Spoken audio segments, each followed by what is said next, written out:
Time now for sports on 104.7 The Cave.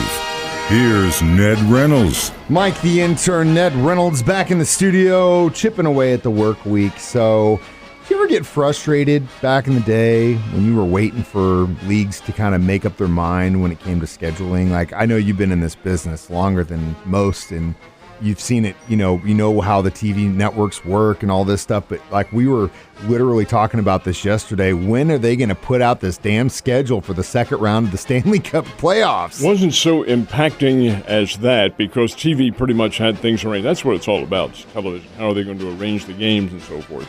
Back in the days when baseball strikes first happened, back in the early 1970s, that was frustrating. Waiting to see what would happen. And I'll tell you, in all honesty, Mike, I'm really glad I was retired from TV when the pandemic hit, because I don't know what those guys did for local television. There was nothing going on. What do you do, stand there and... The world of wiffle ball. Yeah, they had to invent big things. I know that the one baseball strike in the 1980s, I'm a big boxing fan, and the networks had a lot of boxing on, and I was able to concentrate on it, not concentrate, but show that as features. And that kind of helped stem the tide until the strike was over.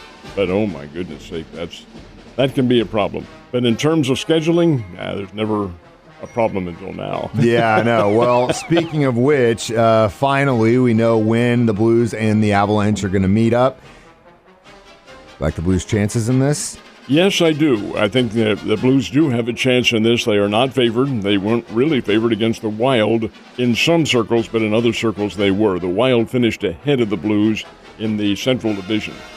The Avalanche won the Central Division. But the Blues had a winning streak against the Wild. They had won every single game they played, 3, and then they win the first one in the playoffs. They were 4-0 before Minnesota finally won a couple of games.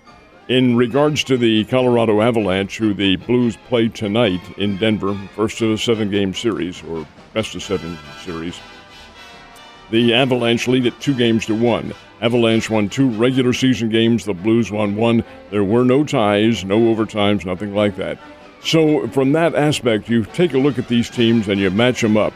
And the St. Louis Blues are a big and physical hockey team. They'll put a lot of hurting on you. That's how they win. They get physical dominance and start really hard checking.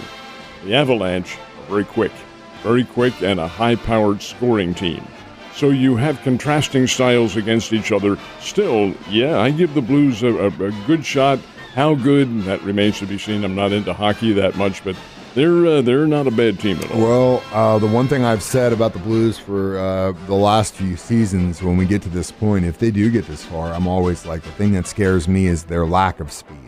And tonight, when they hit that ice at 8:30, we'll see if it works or it doesn't work, because that's what it always comes down to: attrition and speed kills. That's exactly right. And really that's what. And in any sport, when you're the quicker team, you have a major advantage. Absolutely. And again, it's like we've been talking about it. It just blows my mind, especially with these leagues like this one in baseball and basketball, with the amount of teams that go to the playoffs. Now you've made it a game of attrition or speed. But Blues looking good. Let's go Blues. Another late night for me, staying up to watch another hockey game. All right, so the second jewel in racing's Triple Crown is this weekend. We know what happened last time. No one favored that. Did it ever come out? Did anyone put any money on that horse? Did you ever hear anything about that? Never heard of a single soul. I didn't. I mean, you'd think one guy would have raised his hand and said... Yeah, but see, the tracks are not allowed to do that. You can't divulge who the winners. But the individuals can. See, that's what I'm thinking. You would think that person would want some, hey, I'm the smart guy. Look what I did. Maybe the owner did. That might have been possible. Yeah. But no, it was an 80-1 shot. I know, man. You're making some money. All right, well, who are you putting your money on this one? Not that horse, because he ain't running. Oh, no. I wouldn't do it again either. That is Rich Strike, and Rich Strike won the Kentucky Derby, and Rich Strike is not entered in the Preakness. That is the second jewel in the Triple Crown. Comes up this Saturday at Pimlico in Baltimore. So who is the favorite? Epicenter. Epicenter was runner-up to Rich Strike. So Epicenter gets the nod at 6-5, and he has a very good position, number 8 in the starting grid. So they'll race at Pimlico. It's the Run for the Black-Eyed Susans. It's the Preakness, to be followed in June by the Belmont Stakes, and then you will have racing's Triple Crown. But right now, it is Epicenter that gets the choice. Well, it'll be exciting nonetheless, and try not to put all your money on one horse. Kind of spread it around. Diversify if you can. All right, so the Missouri State softball Bears, they did an incredible job in the MVC tournament over the weekend, getting the dub. Now on to a even bigger challenge. It is their first time in the NCAA tournament since 2011. That's 11 years. And this is great. Holly Hesse and her team have done a great job. They won the Valley tournament. They were not the top seed. Northern Iowa was. But the Valley tournament was held here at Killian Softball Complex. And in the championship game, Missouri State whipped Northern Iowa 10-4. Missouri State has power. They have one great pitcher, the Dickerson kid. She is outstanding. Now, how much can she pitch? Well, we're going to find out because it's going to be a very difficult trek going through. There are 4 teams, of course, in all regionals. There are 4 teams. In the Columbia Regional, Missouri is the host. Missouri State is up there. Arizona, University of Arizona, comes east from Tucson to play in this one. And the Lady Illini from Illinois are there. Now, this is a pretty good level of competition, but Missouri State can do well. They're not favored. Missouri was second place in the SEC this year. They're really good. So we'll see what happens, but hey, they're going up there. They're going to play 1 o'clock on Friday afternoon as the first game, and of course the matchup is Mizzou and Missouri State. What a great opportunity for those ladies, and I still can't get over how fast those ladies can pitch. Those balls come in there. From 46 feet away, the way they can fire, you can't even see that. Dude, I know, man. It just scares me watching it from a distance. So the Cardinals were supposed to play yesterday, got rained out, so they've taken that game, they've pushed it into today, and they've got a double header. You happy about that? I am. I'll tell you exactly why I am. This is a doubleheader. There are more doubleheaders this year because the schedule is back by 1 week because of that nonsense earlier this year. All right. They made an understanding. I always despise this, even though, Mike, it's been around for about 25 or 30 years now. Major League Baseball, in their money-grabbing way, when there were doubleheaders, they had one in the day and one at night for 2 separate admissions. I think that's just a money grab that I didn't like one bit. The doubleheader with the Mets and the Cardinals today is consecutive. We'll start the games about 2 o'clock this afternoon at Citi Field in New York, and then the second game of the doubleheader will be about 30 minutes later, and it's 1 admission for both. That's the way it always was, the way it should be. It's a treat to the fans to see 2 games for the price of 1. Baseball needs to forget their avarice and concentrate on what's good for the fans, and this I do like. And anyway, the Mets and Cardinals do play 2 today. It's a late afternoon, early evening double shot at Citi Field in New York. Big test for both the Cardinals and the Mets. Cardinals coming in off that 15-6 walloping of the San Francisco Giants on Sunday. Do you think other teams across the league are going to take notice of what they're doing today? Because, I mean, like we said, with all these doubleheaders coming up, it would be a really nice, hey, let's be cool with the fans. Let's get them back in here. I mean, what do you have to lose? It's a Tuesday doubleheader. It's not like they were going to be a sellout anyway. This one, of course, wasn't planned. The planned doubleheaders, yes. I think there are some teams that have followed that and said, yeah, we'll play a few consecutive, but we're also going to play a few day-night doubleheaders. Yeah. But over and above that, it still is the way to go. It's the way it always was. Of course, there's a reason why it was always that way, and most of the cities back before, I'm going to say 1965, 66, had what were called blue laws. And while every team played Sunday doubleheaders, you couldn't go past 6 o'clock.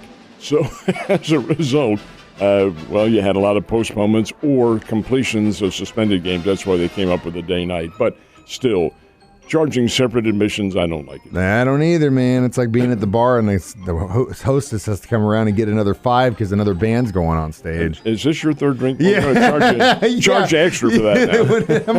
How many has he had already? Well, let's just keep him in here. All right. We had high hopes for the Kansas City Royals this year. And their hitting really just isn't, their offense in general really hasn't been consistent. So they made a change pretty quickly in the season, didn't they? Their hitting coach was Terry Bradshaw, who's not to be confused with the football player. And Terry Bradshaw had been for many years with the Northwest Arkansas Naturals. Promoted him to hitting coach, fired him yesterday. And you're absolutely right. The offense has been slumbering. In spring training, I thought they had a pretty good offense. I think they still do. that it really hasn't manifested itself into a consistent attack. So they fired Terry Bradshaw yesterday and put Alex Zumwalt in as the new hitting coach. And, didn't have any effect. Well, the Royals lost last night 5-3, but they did have a 3-run rally in the 8th inning and maybe showed some signs of coming on. Nonetheless, you're up against the Chicago White Sox, who have also slumbered at the start of the year. But you don't slumber under Tony La Russa very long. You get moving quickly. And the White Sox are beginning to come back now. That game went into 10 innings last night at Kauffman Stadium, and Luis Robert, who is Chicago's outstanding young center fielder, hit a 2-run homer, and the White Sox won at 5-3. I still think the Royals, somewhere along the line, weather's already beginning to warm up a bit. I think they're going to manifest themselves and start this attack, start the hitting attack. They're capable of many good things, and I really feel like they're going to. A lot of young talent, and in the past, especially when it came to the Royals, it always seemed like they did really, really well up until Memorial Day weekend, and that was the start of the fall. Hopefully now they flip the script, and it's a slow build, and we just got, because, hey, you've had teams that were under 500 at the Memorial Day break and then came out and won the whole damn thing later on. A classic example of that, that's the Washington Nationals back in, 2017, 2018. At one time, early in the season, they won 19 games and lost 31. Won the whole thing, so it is possible. All right, so we got conference finals and the NBA playoffs coming up. When are those kick off? First one's tonight, and it's a very interesting matchup. It's the Miami Heat and the Boston Celtics, two unlikely teams. Boston, of course, has the great history. Miami has a fair history, but certainly nowhere near as significant as Boston's has been. They start tonight. Miami has the home court advantage. So the first two games are tonight and then Thursday night, and the Western Conference is the opposite nights. Opposite nights for basketball. Does TV have anything to do with that? What do you think? You get to watch basketball every night, though, so I wouldn't be complaining. So the Western Conference is tomorrow night, and that's the Dallas Mavericks, who nobody thought would be there, including moi, up against the Golden State Warriors. That will be a very interesting series. The winners of those two best of 7 play for the NBA title. I was watching that compilation video of the kid from Dallas hitting all those shots. That's and every Luka time Doncic. He starts laughing. He is an exceptional player.